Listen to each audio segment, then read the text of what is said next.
Welcome to the Supercell Dungeon, everyone. My name is Chief Pat, and today I'm going to be talking to Lassie, who is the lead of the brand new game Clash Royale, which will be going into soft launch tomorrow.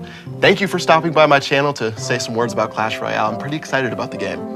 Thank you. Really happy to be talking about the new game, finally. What's been going into the game, and sort of how long have you been developing it? It actually started already in 2011. There was one programmer who made a prototype of a game that really had a similar type of gameplay. So pretty much the month we started building Clash of Clans. And speaking of Clash of Clans, obviously there's some familiar faces that you might see inside of Clash Royale.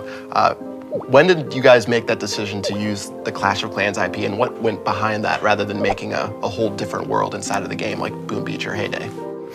Yeah, so game started with the more generic fantasy theme, and it was only a while ago once we realized that we need to create so many new characters, so much content, and it just makes a lot of sense to start using the class characters as a base and extend from there. Nice. And it is a much different game than what we've seen before with you guys. Clash Royale is more of a dynamic, live PvP sort of battle game. What went behind that decision, and what type of players do you think are going to pick up on the game? Game is really nice and simple to start, so you learn the basics really fast. But on the other hand, there's also like a lot of depth in the combat once you start playing it. And you're also playing against other people pretty much all the time in real time. So hopefully at least all the clusters would like the game. It is going into soft launch. It's not going to be available in every single country. Where is it going to be available, at least for the very beginning? It's total 9 countries that we will have in the soft launch. That will be Canada, Australia, New Zealand, Hong Kong, and all the Nordic countries. Idea there is that we want to have the matchmaking running smoothly 24/7, so it's kind of all around the globe. The final question, what's your favorite thing about Clash Royale? I know for me, my favorite thing is the taunts, and reaching the taunt limit in pretty much every single battle, spamming the emotes. What's your favorite thing about the game? It's definitely the variety in the combats, so you never know what you're going to see. Sometimes there's a Pekka and sometimes there's some other surprise coming. 10 buildings. Yeah, sometimes even that, but you never know what you're going to face in your opponent's decks. Yeah. Awesome. Well, thanks for talking to me. It's been a blast. I'm really excited to see the game. All right, so we've moved to my living room, and here I am joined by Lasse, who is the original game lead of Clash of Clans. You guys might have heard about that game, as well as Yanni, who is currently doing the art for Clash Royale. Thanks for stopping by my channel, guys. There's some new characters that we're going to be seeing in Clash Royale. They're known as the Royals. Give me a little bit more insight into those guys. All the villages in Clash, they're surrounded by they're in the valley. They're surrounded by a dark mystical forest. I believe the first lines of the game is like in a magical clearing, but their view of the world, the barbarians, their view of the world is pretty limited. They only know how to battle and have a good time within the village. But this is only one part of the world. Yes, there is the war. The war takes place in a weird place, but now we're seeing a new area, completely new area. Imagine one day, a barbarian wakes up. This is not, by the way, a once upon a time type of story.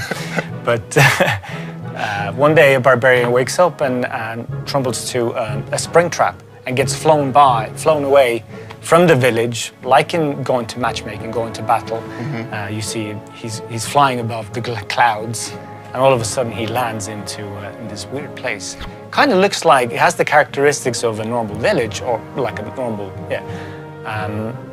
but something is different, something is a bit more fancy. And you could see an arena there, and he sees some very familiar folk, but they're slightly more groomed, they're more stylized. The Royals, they know how to take care of themselves. They groom a lot. Nice. So that's how I see. So it's almost like the Royals are their long-lost cousins. Okay. They're related. Only a spring trap away. Yeah, but they never knew each other's existence. You know when you donate a troop, they wander through the dark forest That's true. They come out of nowhere. They come out of nowhere. Nobody knows. It's a big mystery. It's like they're like animals. They know where the home is, but they don't know. If you ask like a kid, where you been? I don't know. The all Dark Forest, it's a big blur for them. Maybe they walked past the arena 100 times, but only now they're actually fully seeing it. Interesting. So that's the whole big story. Cool. And with these new characters, obviously working with the Clash of Clans IP, which I talked to Lassie about, and I'm working on the names, by the way, Lassie. That's well done. How is that going to influence you guys when it comes to making new artwork in the game? Because obviously working inside of the Clash world, whether it's working with new things like the Royals or maybe some of the older troops like the Barbarians and Archers, which are definitely there. How is that going to influence the art of the game? Basically, as before, we have been working as independent teams. Like working on Heyday, Clash of Clans, they are independent teams. They do what they think is the best thing for their game. And that same tradition is kind of continuing with the Clash Royale as well as Clash of Clans. So we kind of course, influence each other. We'd like to see those things there, but it also might be something that doesn't work for their game. And it's two different games. So we have limits in some sense that we have a world and we have kind of this already existing IP, but in game-wise, we're only about the gameplay. Basically. Nice. Well, the last question I'm going to ask you guys, which I've already asked previously, is what's your favorite part about Clash Royale? Mine would be the golden boy, the golden man. I call it the golden man. What is that? Golden man. I love the golden man. It's a high risk, high reward guy. I'm trying to think of which card that would be. That's the prince. Prince is nice. I can hear his voice every once in a while. I love the golden man. Boy, golden I'm thinking. I have the golden man here. Which lane? Which lane? Wait a minute. Wait, he's going there. No, he's not. Boom.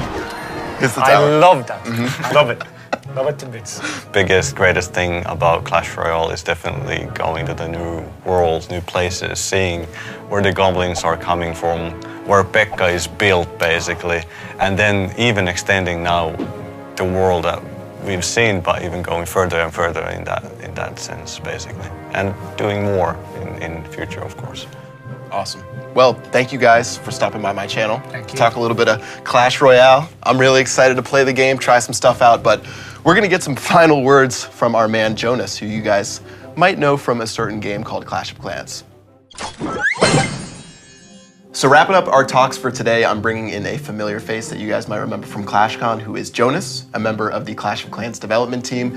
Jonas, one of the first things that people might think of when they see Clash Royale, like I talked a little bit earlier about with Yanni and Lassie, is the fact that since it's using the same IP inside of the Clash of Clans world, that potentially it could be taking away resources from the Clash team. What's going to be your guys' relationship, and how is that whole dynamic going to work out? So it's important to realize that Clash Royale was developed by an entirely separate and independent game team at Supercell. So there hasn't been any development resources that have been taken away from Clash of Clans to Clash Royale. We still have very big plans for Clash of Clans, and we're going to be going on full steam in the future. That's not going to change. It's interesting to know that a lot of the members of the Clash Royale team actually, they know Clash very well. Lots of them have high-level Clash of Clans accounts, and some of us have actually worked together in Clash of Clans in the past. Yeah, Yanni and Lasse said that they were part of the team at one point, with the Lasse being the original game lead. Cool. Well, that's probably everyone's main concern, but is there anything else you want to say to Clash of Clans players, maybe future Clash Royale players? Yeah. So I don't want to take the spotlight from Clash Royale right now. This is their time to shine. It's an awesome game. They've been working very hard on it, and in the Clash of Clans team, we've been huge fans of this game. We've been playing it throughout its entire development cycle. But one interesting thing to note might be that the next troop that's coming up for Clash of Clans actually has been inspired by an old troop that was in one of the early versions of Clash Royale. So maybe this illustrates a bit how the team dynamic might be evolving in the future. Hopefully we can inspire each other to come up with cool ideas. Sweet. All right, well, the final question that I've been asking everyone today is what is their favorite part about Clash Royale? We've heard about the Golden Man, we've heard about some other things. I've heard of it too. What's your favorite part of the game? Yeah, for me, it's very simple. For me, what I love most about Clash Royale is just when you're playing a battle. Once you start the battle, it sucks you right into the device. You just can't look away almost. And I'm pretty sure that Clash Royale is going to be responsible for a huge amount of this. You know, just a minute, it'll be happening. Nice. Awesome. Well, thanks for stopping by my channel, man. Of course. This is actually the final talk we have for today. So for you guys who are in those soft launch countries, it is coming out tomorrow. And for the rest of you guys, maybe some videos on a couple of YouTube channels that you guys know about. And yeah, that's going to do it for this video. Until next time, I will see you guys later.